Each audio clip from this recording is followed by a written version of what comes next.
Halo sahabat Qurani Marum yang terkasih, jumpa lagi dengan saya Pastor Yos Fernandes Pamatus dalam Renungan Harian Senin 9 November 2020. Hari ini merupakan pesta pemberkatan Gereja Basilika Lateran. Bapak Ibu Saudara-saudari yang terkasih, apa kabar? Saya berharap Anda semua tetap dalam keadaan baik, sehat, dan tetap semangat. Mari kita siapkan hati dan pikiran kita untuk bersama-sama mendengarkan dan merenungkan sabda Tuhan. Kita tandai diri kita dengan tanda kemenangan Kristus. Dalam nama Bapa dan Putra dan Roh Kudus. Amin. Bacaan pertama hari ini diambil dari Nubuat Yehezkiel bab 47 ayat 1-2, dilanjutkan ayat 8-9, dilanjutkan ayat 12. Sekali peristiwa aku dibawa malaikat Tuhan ke pintu bait suci, dan sungguh ada air keluar dari bawah ambang pintu bait suci itu, mengalir menuju ke timur, sebab bait suci itu juga menghadap ke timur. Air itu mengalir dari bawah bagian samping kanan dari bait suci, sebelah selatan mezbah. Lalu malaikat itu menuntun aku keluar melalui pintu gerbang utara, dan di bawahnya aku berkeliling dari luar menuju pintu gerbang luar yang menghadap ke timur. Sungguh air itu membual dari sebelah selatan. Lalu malaikat itu berkata kepadaku, sungai ini mengalir menuju wilayah timur, menurun ke Araba Yordan, dan bermuara di Laut Asin. Maka air yang mengandung banyak garam itu menjadi tawar. Kemana saja air itu mengalir, segala makhluk yang berkeriapan di dalamnya akan hidup. Ikan-ikan akan menjadi sangat banyak, sebab kemana saja air itu sampai, air laut di situ menjadi tawar. Dan kemana saja sungai itu mengalir, semuanya di sana hidup. Pada kedua tepi sungai itu tumbuh bermacam-macam pohon buah-buahan, yang daunnya tidak pernah layu, dan buahnya tidak pernah habis-habis. Tiap bulan ada lagi buahnya yang baru, sebab pohon-pohon itu mendapat air dari tempat kudus. Buahnya menjadi makanan, dan daunnya menjadi obat. Demikianlah sabda Tuhan. Syukur kepada Allah.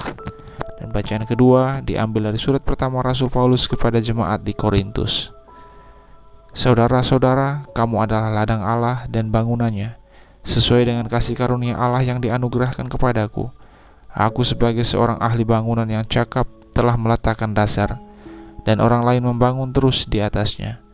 Tetapi tiap-tiap orang harus memperhatikan bagaimana ia harus membangun di atas dasar itu, karena tidak ada seorang pun yang dapat meletakkan dasar lain daripada dasar yang telah diletakkan, yaitu Yesus Kristus. Tidak tahukah kamu bahwa kamu adalah bait Allah, dan bahwa Roh Allah diam di dalam kamu? Jika ada orang yang membinasakan bait Allah, maka Allah akan membinasakan dia. Sebab bait Allah adalah kudus, dan bait Allah itu ialah kamu. Demikianlah sabda Tuhan. Syukur kepada Allah. Dan Injil pada hari ini diambil dari Injil Yohanes bab 2 ayat 13-22. Tuhan sertamu dan sertamu juga. Inilah Injil Tuhan kita Yesus Kristus menurut Yohanes. Dimuliakanlah Tuhan. Ketika sudah dekat hari raya Paskah orang Yahudi, Yesus berangkat ke Yerusalem. Dalam bait suci didapatinya pedagang-pedagang lembu, kambing domba, dan merpati, dan penukar-penukar uang duduk di situ. Maka Yesus membuat cambuk dari tali, lalu mengusir mereka semua dari bait suci, dengan semua kambing domba dan lembu mereka. Uang-uang penukar dihamburkannya ke tanah, dan meja-meja mereka dibalikannya. Kepada pedagang-pedagang merpati itu ia berkata, ambil semuanya ini dari sini, jangan kamu membuat rumah Bapakku menjadi tempat berjualan. Maka teringatlah murid-murid Yesus bahwa ada tertulis, cinta untuk rumahku menghanguskan aku. Tetapi orang-orang Yahudi menantang Yesus, katanya, tanda apakah dapat engkau tunjukkan kepada kami bahwa engkau berhak bertindak demikian? Jawab Yesus kepada mereka, rombaklah bait Allah ini, dan dalam 3 hari aku akan mendirikannya kembali. Lalu kata orang Yahudi kepadanya, 46 tahun orang mendirikan bait Allah ini, dan engkau dapat membangunnya dalam 3 hari? Tetapi yang dimaksudkannya dengan bait Allah ialah tubuhnya sendiri. Sesudah Yesus bangkit dari antara orang mati, barulah teringat oleh murid-muridnya bahwa hal itu telah dikatakannya. Maka percayalah mereka akan kitab suci dan akan perkataan yang telah diucapkan oleh Yesus. Demikianlah Injil Tuhan. Terpujilah Kristus. Saudara-saudari yang terkasih, Injil hari ini bercerita tentang Yesus yang marah terhadap orang-orang yang menjadikan bait suci sebagai pasar. Yesus kok marah? Bukankah dia mengajarkan agar kita saling mengasihi? Kok justru dia sendiri yang marah? Saudara-saudari yang terkasih, kemarahan Yesus adalah puncak dari sikap indiferen Allah. Maksudnya adalah kemarahan Yesus itu menjadi sikap akhir atau puncak dari kasih Yesus terhadap mereka yang dimarah saat itu. Karena begitu besar kasihnya, makanya ia marah. Ketika seseorang masih mau marah kepada kita, berarti ia masih peduli dan perhatian terhadap hidup kita. Saudara-saudari yang terkasih, perlu kita sadari bahwa kemarahan terbesar seseorang terhadap kita adalah ketika ia mulai bersikap cuek dan mendiamkan semua kesalahan yang kita perbuat.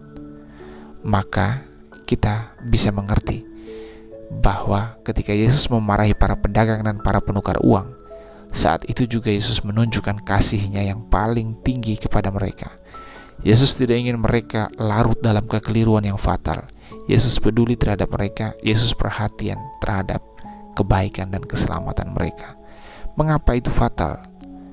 Mengapa perbuatan orang-orang itu adalah sebuah kesalahan yang fatal?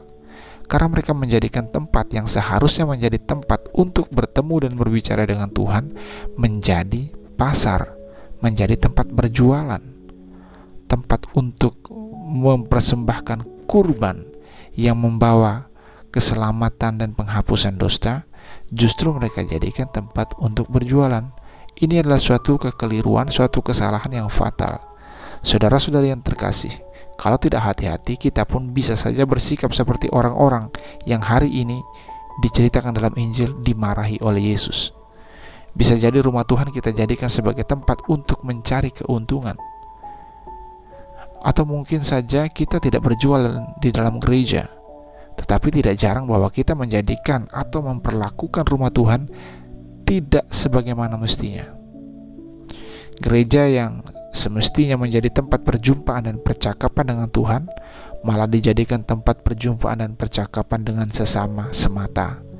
Sehingga ketika dalam perayaan Ekaristi kita sibuk bicara sendiri dan asik sendiri dengan orang yang ada di samping kiri kita, kanan kita, depan kita, belakang kita.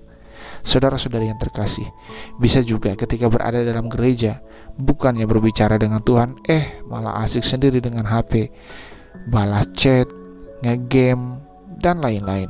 Saudara-saudari yang terkasih, semoga melalui bacaan dan permenungan kita hari ini, kita semua semakin disadarkan dan didewasakan dalam iman, sehingga kita bisa mengambil sikap yang sewajarnya ketika berada dalam gereja yang kita sebut dan kita imani sebagai rumah Tuhan. Sebagaimana kita harus menghormati tuan rumah ketika kita sedang bertamu ke rumah orang, begitu juga kita ketika berada di rumah Tuhan. Kita perlu menghormati, kita perlu mengambil sikap yang layak dan pantas ketika kita berada dalam rumah Tuhan. Seorang tamu yang menghormati tuan rumah pasti tidak akan sibuk sendiri, tidak akan main HP sendiri, cerita dengan temannya sendiri. Tetapi ketika kita bertamu, kita tentu akan berbicara dengan tuan rumah sebagai bentuk penghormatan kita terhadap mereka, bukan malah asik sendiri, sibuk sendiri. Saudara-saudari yang terkasih, semoga kita semua semakin dewasa dalam iman dan tahu untuk bersikap yang wajar, yang pantas, yang layak di hadapan Tuhan, di rumah Tuhan. Salam, Tuhan Yesus memberkati.